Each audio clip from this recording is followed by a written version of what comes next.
This is how to replace the wiper motor on a first-gen Ford Ranger. What's up everyone? Welcome back to Stance Brothers. I've had this Ranger for almost 2 years, and one day last summer, my windshield wiper stopped in the middle of my windshield. It could be one of two things, either the switch in the cab or the motor right there under the hood. Here's how to check to know which one it is. The wiper motor plugs in right down here.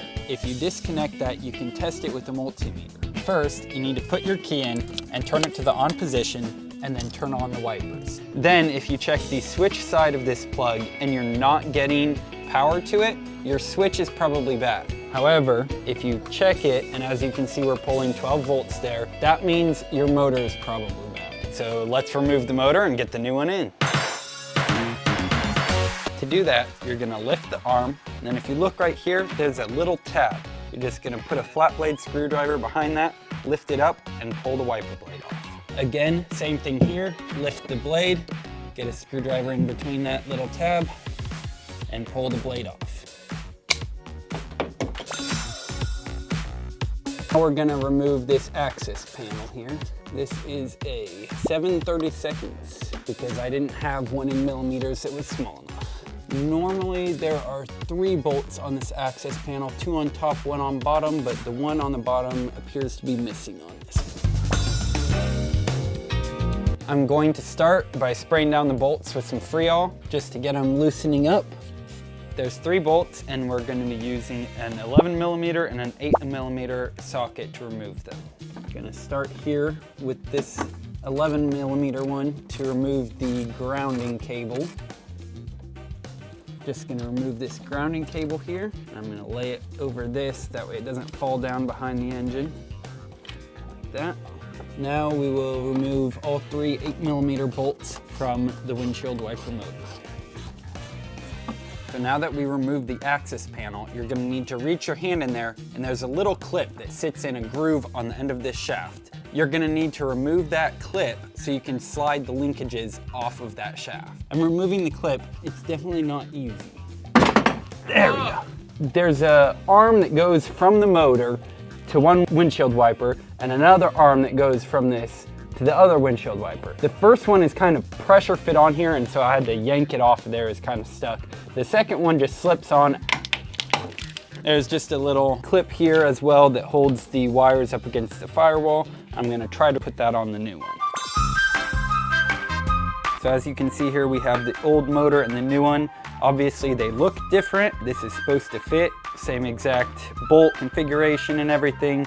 It's just 33 years newer, so it's gonna be a little bit different. I'm gonna remove this little clip here that was holding this wire up against the firewall and just put it on the new one because it didn't come with one. When this rotating arm is sticking straight up and you slide it in there, there's not really room to lean it back to get the linkages on, so I'm gonna show you how to change the orientation. Stop distracting us! All I'm gonna do is take a 13mm ratchet, stick it on that nut right there in the middle, and just rotate it into the down position.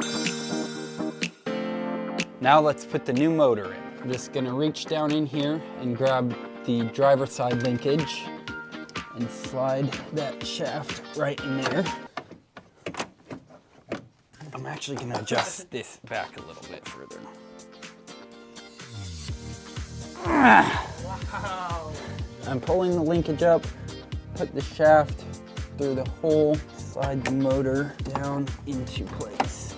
Now I'm gonna stick my hand through that access point and put the other linkage on and replace the clip. I'm just gonna feel around in there until I get the passenger side linkage onto the shaft. So one of the reasons that we remove the windshield wipers is that it allows the linkage to move a little bit freer. All right, I believe we have both linkages on there now. Your clip probably will not look like this. The reason for that is the original clip that was on the end of that shaft completely disintegrated and was missing when I tried to take it off. So we're just replacing it with this little snap-on clip. You do not want to drop your clip. It will disappear and you'll have to get a new one. All right, we got the clip on. Now that we have all that hooked up, we're gonna go ahead and put the bolts back in with the 8mm socket that hold the windshield wiper motor in. Just go ahead and snug them all down. We're gonna switch back over to our 11mm and we're gonna get our ground connection reconnected. And the ground wire just slides right back on top of that bolt. And then we have a nut that goes on the end of that to hold it in place. I'm gonna go ahead and take this little fastener and put it right into that hole in the firewall to hold the wire out of the way. And plug these wires back together.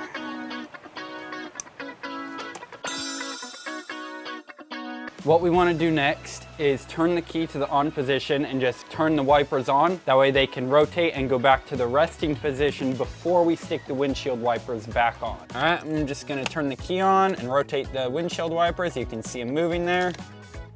And they'll return to their home position so that we know where to put the windshield wipers back on.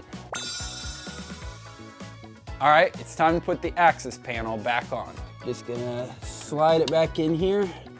Put the screw through this wire mount. And then if yours isn't missing the third screw, you stick that one in down there as well. It's time to get the windshield wipers on. To stick these back on, I'm just lining it up about where I want it, and you just push it on, and then you go, looks about right. We're gonna let it go woo-woo a couple times and make sure the alignment still looks good. If we need to adjust it down or up, we'll do that. We're gonna spray some glass cleaner on here, not only to clean the windshield, but also to make it a little easier for the windshield wipers to go up and down.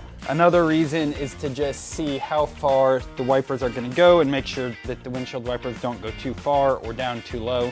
It'll kind of give us a visual as far as where they are wiping. It looks like this one is still a little bit too high. That one looks all right, so I'm just gonna slide this one down a little bit further. Too late. Looks good.